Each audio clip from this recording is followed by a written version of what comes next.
Hey everyone, SolarPrimal here. Pokemon Platinum with a team of Leafeon and Glaceon was a fun romp-comp. But let's try something that I thought I'd never say on this channel. Can I beat Pokemon White2 with only one person?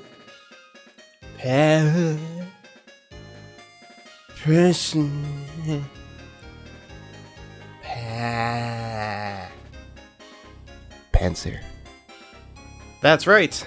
The second-rate wannabe fire monkey, the inferior Infernape, Pansear. Sorry to those who love this Pokemon. You can have 10 cat Pokemon and 20 different bird Pokemon, but there's only one true fire monkey. And it's not you, but you're lucky we're giving you a chance anyways. Don't get me wrong, I love the concept of the 3 elemental monkeys, but, I mean, come on. It even plays second fiddle if you pick the water starter in black and white. But I digress. Let's look at stats. Wow. Those stats look very familiar.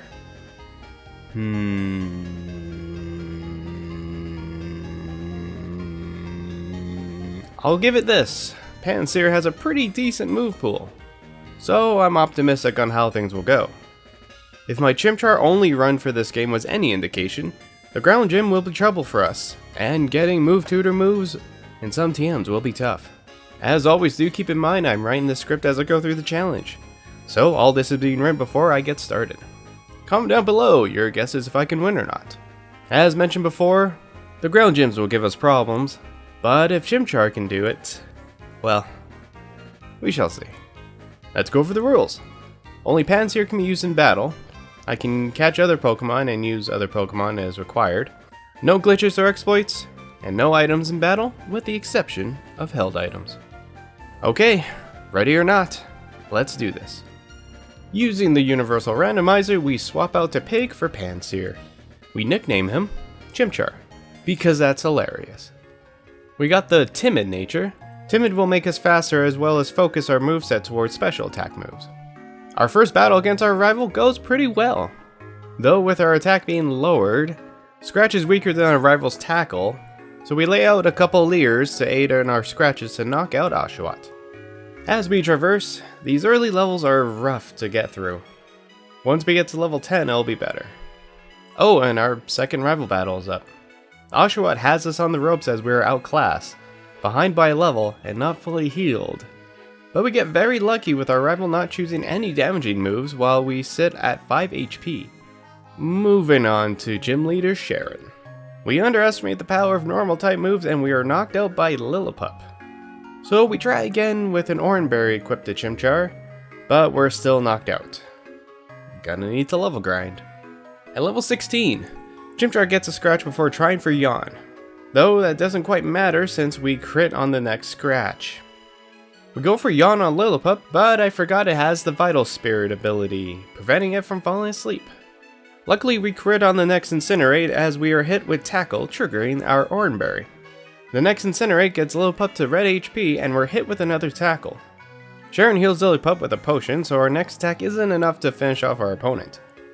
After a couple more Incinerates and living with 1 HP remaining, we knock out Lillipup, ending the battle.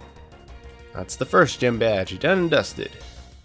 Next up is Verbank City Gym Leader Roxy. But it's clear we don't have enough firepower. Pardon the phrase. So at level 21, we do a little better, but we still get knocked out. Close, but no. We try again with the Oranberry equipped. Chimchar yawns at coughing to put his sleep in the second turn before getting knocked out by a crit Incinerate. We get a bit of damage on Whirlipede while we set up the same yawn strategy. Whirlipede is still healed back up with a super potion, but we get a couple more Incinerates in before our foe's Pokemon wakes up. Though protecting to stall the fight, a final Incinerate knocks out Whirlipede, ending the battle.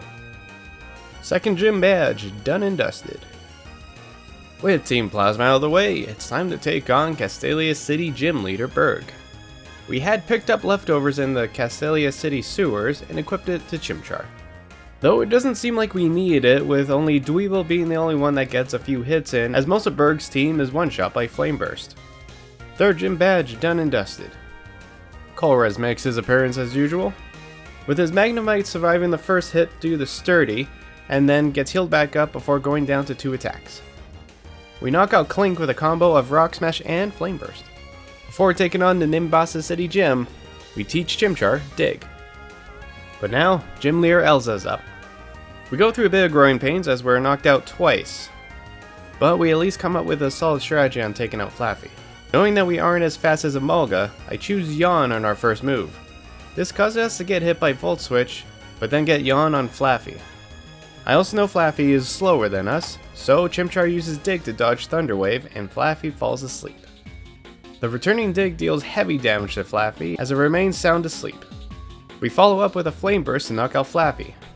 I'm pretty proud of that strategy. Emolga is sent back out, but I know this strategy won't work again. So I go for Dig, predicting the Volt Switch. This allows us to heal a bit while underground.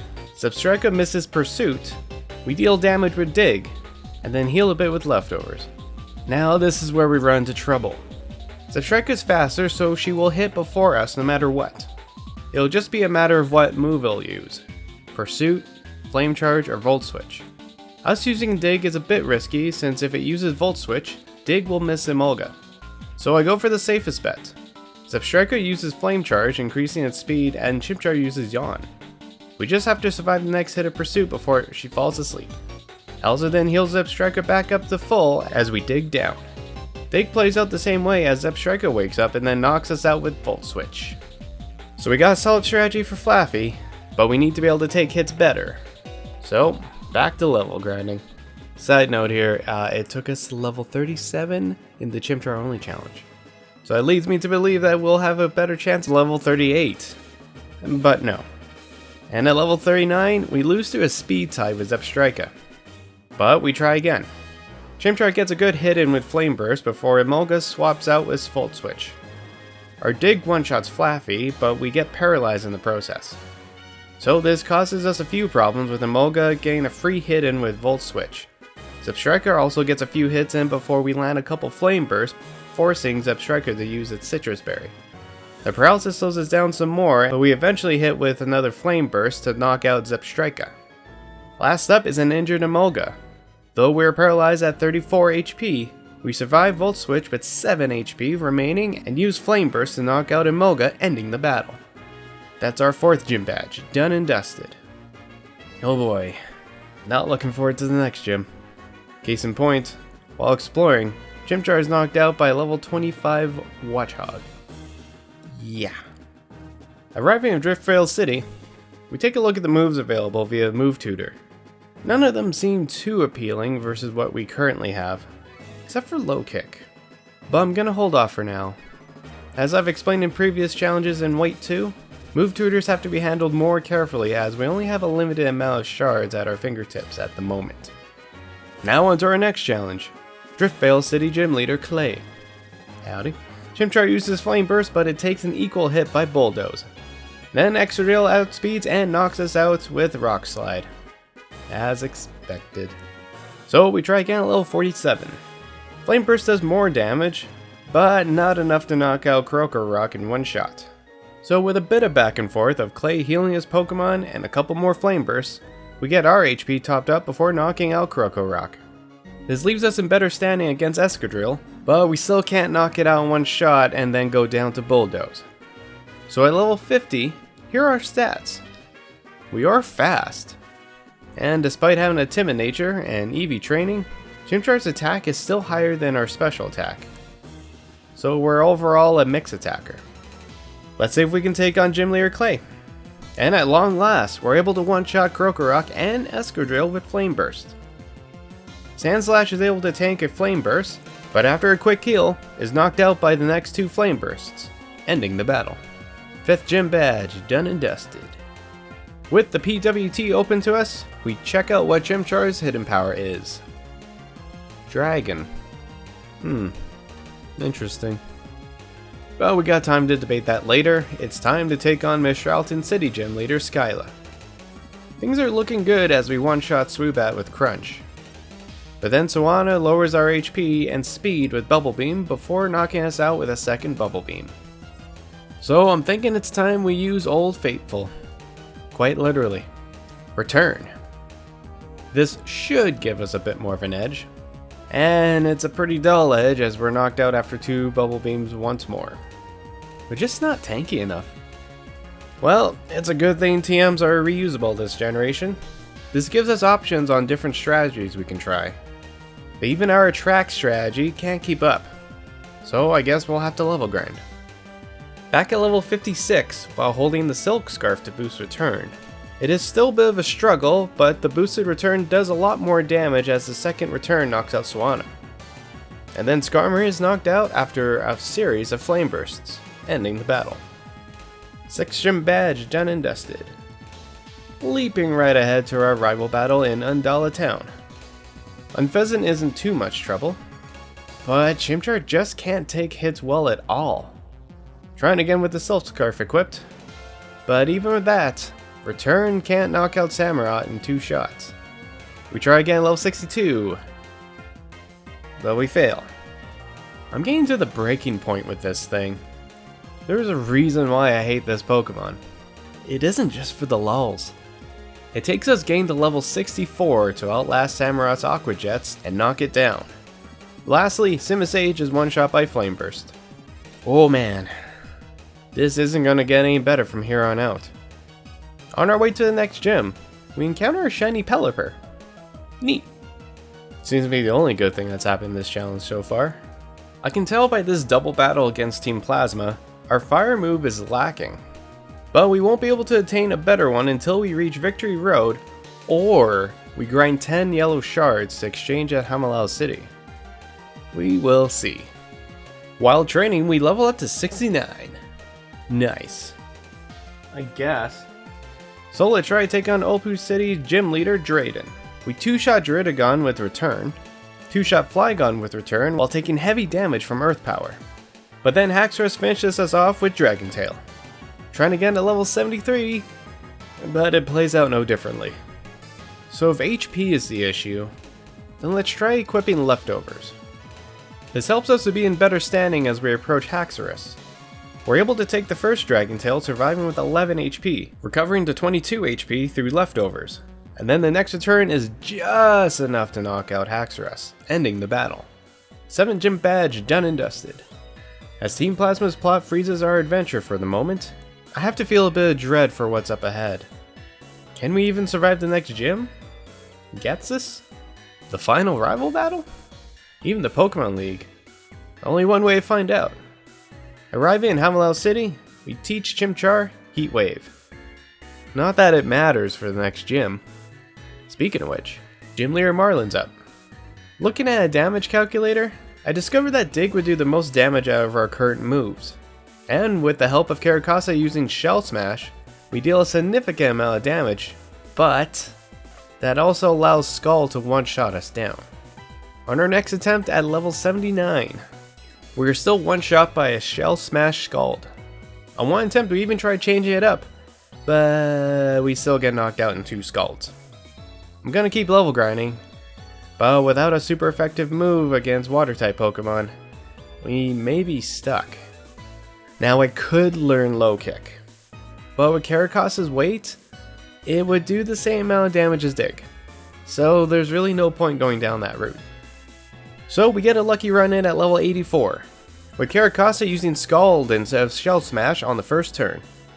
This allows us to get damage in with Dig, take a Scald, and knock out Caracasa with a second Dig. Wailord is knocked out after 2 returns, wasting its first turn using Amnesia. Jellicent is then one-shot by Crunch, ending the battle.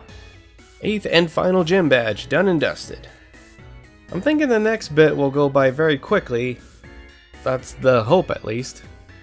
Surprising no one, Team Plasma's Colress is up. We go for Dig to avoid Magneton's Thunder Wave. But like before, Magneton survives Dig with Sturdy, and then Chimchar is inflicted with Paralysis. Colress full restores Magneton, so we use Crunch to break Sturdy. But before we can finish the job with Dig, Magneton uses Volt Switch, swapping in Magnezone. So like before, Dig nearly knocks it out, but then Sturdy keeps Magnezone kicking. It responds with Flash Cannon before we knock it out with Crunch and level up to 87. Despite the paralysis slowing us down, we one-shot the rest of Colress's team. Next, we're forced to knock out Chiron before immediately facing Team Plasma's Getsus. Chimchar deals massive damage with Crunch on Cofferigus before getting hit with Toxic.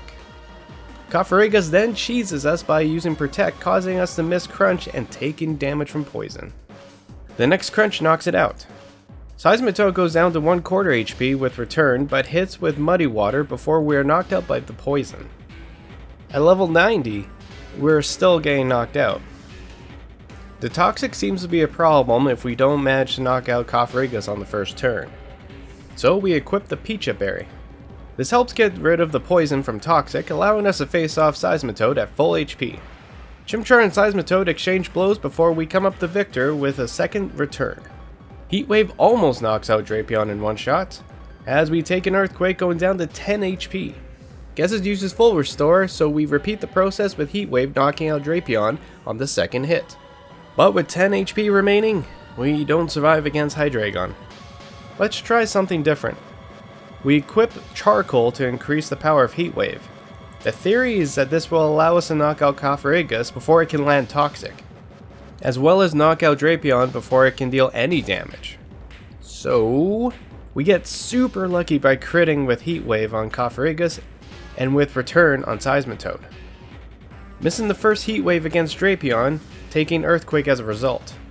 But then the next Heatwave is able to one-shot down Drapion. Hydreigon takes a return before hitting Chimchar with Rock Slide, getting him down to 41 HP, but losing a bit of HP from its Life Orb. So then the next return knocks out Hydreigon.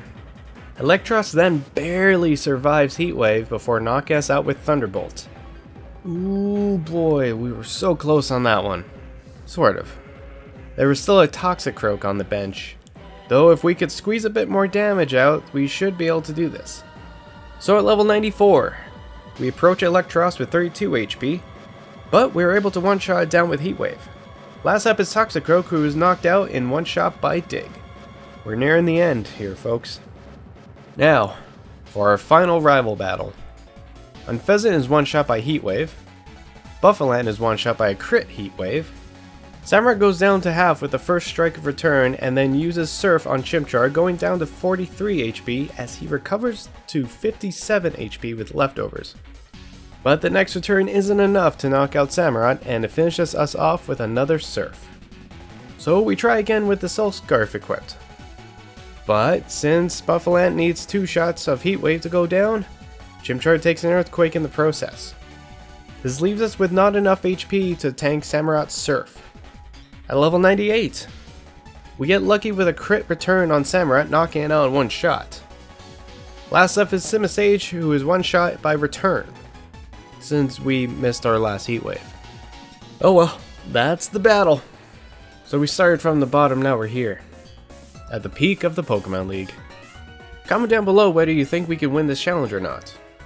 I've got it planned out on how we should take on each Elite Four member, so that part should go by fairly well. It'll be our battle against a champion I'm worried about. With the real Chimchar, we were able to win at level 98 with leftovers equipped and knowing Attract. But Pansear is proven to not have the same punch as Chimchar. I plan on going about it with the same strategy and hoping for the best. With that being said, let's do this. First up is Elite Four Chantel. This took me a couple tries, but aside from Cofferigus, who takes 2 crunches to knock out, the rest of Chantel's team is one shot by Crunch. Next is Elite Four Caitlyn. Same can be said with Caitlyn's Pokemon, with the exception of her Musharna, who takes a few crunches thanks to the sleep condition, and Gothitelle, who needs 2 crunches to get knocked out. Now for Elite Four Grimsley. Pelipper gets a fake out on us, but then goes down in one shot to Heatwave. Similar happens with Crocodile. Scrafty is crafty, getting a few hits with Rock Tomb as Chimchar misses a couple Heat Waves of its own before knocking out Scrafty. And then Bisharp hits with Night Slash before getting knocked out by a Heat Wave. Lastly is Elite Four Marshall.